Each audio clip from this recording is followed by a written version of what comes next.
రైమన్ నగర్ డివిజన్కి సంబంధించిన బీఆర్ఎస్ కార్యకర్త ఉన్నాడు ఇక్కడ. ఆయన అడిగి తెలుసుకునే ప్రయత్నం చేద్దాం. చెప్పండి అన్న, ఇప్పుడు జూబ్లీహిల్స్ ఎన్నికలు రాబోతున్నాయి, మరి ఉప ఎన్నికలు ఎట్లుండబోతుంది? ఇప్పుడు బీఆర్ఎస్ పార్టీకి కాంగ్రెస్ మధ్యలో పోటీ ఉంటుందా, లేకుంటే కాంగ్రెస్ బీజేపీ మధ్యలో ఉంటుందా, బీఆర్ఎస్ బీజేపీ మధ్యలో ఉంటుందా? ఇప్పుడు మా జూబ్లీహిల్స్ కాన్స్టిట్యున్సీలో మంచి పని చేసిన బీఆర్ఎస్ పార్టీ. ఎందుకంటే ఎమ్మెల్యే సార్ బాగా పని చేసిన జూబ్లీహిల్స్లో ప్రతి ఒక్క ఇంటి వాళ్ళకి తెలుసు, డివిజన్లో తెలుసు, కాన్స్టిట్యున్సీలో మొత్తం తెలుసు. ఎందుకంటే చాలా పేదవాళ్ళకి చాలా సహాయం చేసినారు, డబుల్ బెడ్రూమ్లు ఇప్పించినారు. గతంలో గుడిసెలు కూడా అవి కార్మిక రోడ్డు మీద అంటే వాళ్ళు కూడా అవి అమీన్పూర్లో ఇల్లులు ఇప్పించినారు.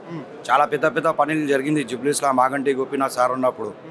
ఇప్పుడు కూడా అవి ప్రజల్లో బీఆర్ఎస్ పార్టీనే ఉంది, బీఆర్ఎస్ పార్టీకినే ఓటేస్తారు. ఎందుకంటే కాంగ్రెస్లో మీరు చూడు, ఇప్పటివరకు 10 మందికి డిక్లేర్ పేర్లు చెప్తున్నారు, వాళ్ళకి ఇస్తారు వీళ్ళకి ఇస్తారు టికెట్, ఒక క్యాండిడేట్ గట్లేవు వాళ్ళకి.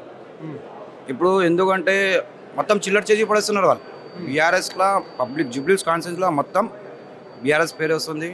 అక్కడ ఉన్న రైమత్ నగర్ కార్పొరేటర్ సిఎన్ రెడ్డి కూడా పార్టీని వీడి కాంగ్రెస్ పార్టీలోకి వెళ్ళిండు. అంటే అక్కడ కాంగ్రెస్ నాయకులు కూడా ధీమా వ్యక్తం చేస్తున్నారు, ఇప్పుడు గెలిచేది జూబ్లీహిల్స్లో మేమే అని చెప్పేసి కూడా అంటున్నారు. మరి దీన్ని ఎట్లా చూస్తారు మీరు?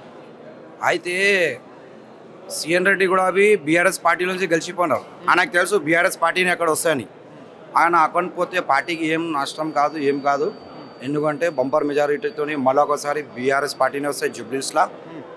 ఆయన అక్కడ పోతే ఏం కాదు, మొత్తం క్యాడర్ ఇక్కడ ఉంది మా దగ్గర. చెప్పండి అమ్మా, ఎట్లా ఉంటుంది ఇప్పుడు ఎన్నికలు జూబ్లీహిల్స్లో? బాగానే ఉంటుంది ఎన్నికలు, సక్సెస్ఫుల్. ఎమ్మెల్యే అన్న ఉన్నప్పుడు అది బాగా చేశాడు, ఏదైనా కూడా మంచిగా చేశాడు. ప్రతి మహిళకు కూడా గిఫ్ట్ పరంగా కానీ చీరల పరంగా కానీ ఏదైనా బాగా చేశాడు. అన్న చనిపోవడం మాకు విచారకరమైన విషయము, బాధాకరమైన విషయము. అయినప్పటికీ సునీతమ్మని నిలబెడుతున్నారు క్యాండిడేట్. మేము గెలిపించుకుంటాం, సక్సెస్ఫుల్గా 100% గెలిపించుకుంటాం మేము. మా జూబ్లీహిల్స్ నియోజకవర్గం అంతా కూడా పాజిటివ్గానే ఉంది. ఇప్పుడు మేము అనేక పథకాలు కూడా ఇక్కడ ప్రజలకు ఇస్తున్నాము, సన్న బియ్యం ఇస్తున్నాము, ఇంద్రమ్మ ఇండ్లు ఇస్తున్నాం, మళ్ళీ గృహజ్యోతి పథకం ఇస్తున్నాం, రకరకాల పథకాలు ఇస్తున్నాం. కాబట్టి మేము ఏదైతే ఇస్తామన్నామో ప్రజాపాలన అవన్నీ ప్రజలకు ఇస్తున్నాం. కాబట్టి ఏ ఎన్నికలు అయినా సరే, ఉప ఎన్నికలు కావచ్చు, స్థానిక సంస్థల ఎన్నికలు కూడా మేమే గెలుస్తాము అని చెప్పేసి కూడా కాంగ్రెస్ నాయకులు ధీమా వ్యక్తం చేస్తారు. డప్పాలు వాళ్ళు కొట్టుకుంటారు, అది సహజమే కదండి. ఎవరు డప్పాలు కొట్టుకుంటారు. ఆరిపోయే ముందు వెలుగు ఎక్కువ అన్నట్టు, ఆరిపోయే దీపానికి వెలుగు ఎక్కువ. అట్లా వాళ్ళు ఆరిపోయే ముందు వెలుగు చూపిస్తారు. అది ఇప్పుడు 2 years అవుతుంది, 2 years పైన అవుతుంది. ఒక్కటి కూడా ఏమైనా చేశారా వాళ్ళు? కనీసం వాటర్ అయితే ప్రతి గల్లీ కూడా ఇన్ని ఇయర్స్లో మేము అన్ని ట్యాంకర్స్ ఎప్పుడు చూడాలి, కొన్ని వేల ట్యాంకర్స్ వాటర్ ప్రాబ్లము. 10 సంవత్సరాలు అయింది, మారాలి అన్నారు. ఇది ఏం మారింది? అంత జీరో, ఏం మారలేదు. కానీ కేసీఆర్ గారు వస్తారు, 101% కేసీఆర్ గారు వస్తారు. సక్సెస్ఫుల్గా మేమే బీఆర్ఎస్ జెండా ఎగరేస్తాము. కేటీఆర్ గారికి గిఫ్ట్ ఇస్తాం. మేము మా జూబ్లీహిల్స్ నియోజకవర్గం గెలిపించి గిఫ్ట్ ఇస్తాం. అన్న ఏదేమైనా బీఆర్ఎస్ఏ వస్తుంది, మా జెండానే ఎగురుతుంది, ఇది పక్కా. ఇప్పటి వరకు 20 నెలలు అవుతుంది కాంగ్రెస్ పార్టీ అధికారంలోకి వచ్చి. ఏమేమి పథకాలు వచ్చినాయి? కాంగ్రెస్ పార్టీ తరపు నుంచి మాకు ఏ పథకాలు రాలేదన్న, ఏది జరగలేదు. వాళ్ళు చెప్పిన మాట ఏది చేయలేదు ఇప్పుడు దాకా. ఏది ఇస్తానంటారు, ఇవ్వరు. చేస్తామంటారు, చెయ్యరు. ఏది లేదు, ఒకటని కాదు, ఏది జరగలేదు వాళ్ళు వచ్చిన కాడి నుంచి. ఆ ఫ్రీ బస్ ఒక్కటి మాత్రం వేశారు, కానీ దానివల్ల నష్టాలే తప్ప లాభాలైతే లేవు. అన్నీ కష్టాలే, అన్నీ యాక్సిడెంట్, ఏదో ఒకటి సమస్యలే తప్ప. ఫ్రీ బస్ అంటారు, కానీ దానివల్ల ఇబ్బందులే ఎక్కువ అన్న ఆడవాళ్ళకైతే. మగవాళ్ళకి సీట్లు లేవని ఆడవాళ్ళనే తిడతారు దాంట్లో కూడా. అంటే ఇంద్రమ్మ రాజ్యం అంటే మహిళలకి పెద్దపీట వేసిందాము అని చెప్పేసి రాష్ట్ర ముఖ్యమంత్రి అంటున్నాడు. మహిళలను ఈ రాష్ట్రంలో కోటీశ్వరాలను కూడా చేస్తాము, అన్ని పథకాలు మహిళలకు సంబంధించే ఇంప్లిమెంట్ అవుతున్నాయి కదా. ఇంద్రమ్మ ఇండ్ల విషయంలో కావచ్చు, సన్న బియ్యం విషయం, రేషన్ కార్డు విషయంలో కావచ్చు, అన్ని కూడా మహిళల పేరు మీద ఇస్తున్నారు. ఏమి ఇస్తున్నారు అన్న? సన్న బియ్యం అంటారు, కానీ కొన్ని రేషన్ కార్డులలో దొడ్డు బియ్యమే ఇస్తుంది. సన్న బియ్యం అంటారు, కానీ దాంట్లో నూకలు తప్ప సన్న బియ్యం అయితే ఉండవు అన్న. ప్రత్యేకించి చెప్తున్నా కదా, ఏమి వాళ్ళ ఉపయోగపడింది అయితే ఏది లేదు. 10 సంవత్సరాలు మార్పు రావాలని కాంగ్రెస్ వేసిన వాళ్ళు ఏడుస్తున్నారు ఇప్పుడు.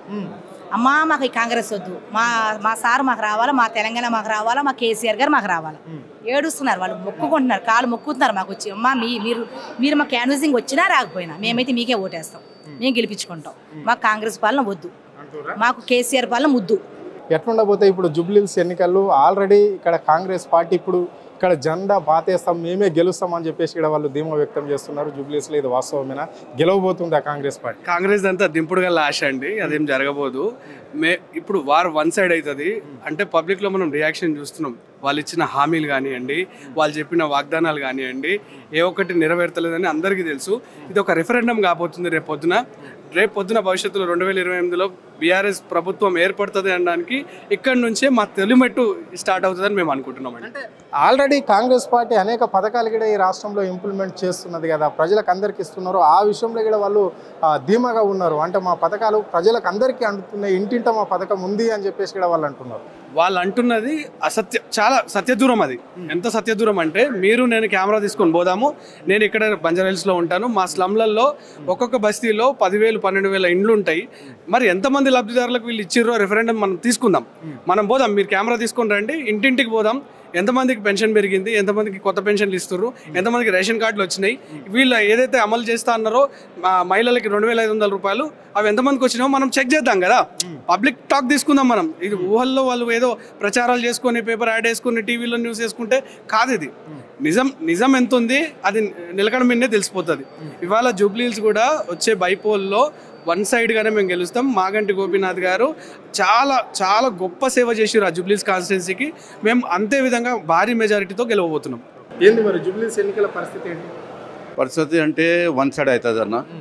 బీఆర్ఎస్ పార్టీ ఎట్లయినా గెలుస్తుంది. ఎవరైనా ఆటో డ్రైవర్లకి, ఫుట్పాత్ మీద పని చేస్తున్న వాళ్ళకి ఎవరికైనా అడగండి, మీరు వాళ్ళే చెప్తున్నారు, వాళ్ళే తిడుతున్నారు ఈ గవర్నమెంట్కి. మేము చెప్పేది ఏం అవసరం లేదు. మీరు పబ్లిక్లో పోతే జూబ్లీహిల్స్లో వాళ్ళే చెప్తారు. మరి ఏమేమి పథకాలు వస్తున్నాయి ప్రజలకు అందరికి అందుతున్నాయా కాంగ్రెస్ పార్టీ? కేసీఆర్ సాబ్ పథకాలు ఇచ్చినా అది పథకాలు ఎవరికి వస్తలేదు. ఈ వీళ్ళు చెప్పిన అంతా అవధం మాటలు, ఏం పని లేక మాటలు, ఎవరికి రాలేదు, ఎవరికి అనలేదు. నేను మా బస్తీ సమాజ్ కూడా డివిజన్ ప్రెసిడెంట్, నేను బీఆర్ఎస్ నుంచి. మా దగ్గరే అంతా ఎడుస్తున్నారు.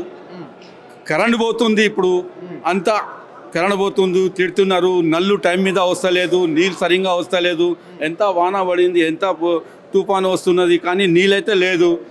నిన్న కూడా లేకుంటే నీళ్ళు బస్తీ అంతా కొమ్మగాయి పోదాం, అక్కడ ఆఫీస్ ఎరగొడదాం, ఇది ఎరగొడదామని పబ్లిక్ చాలా గడబడ చేసినారు.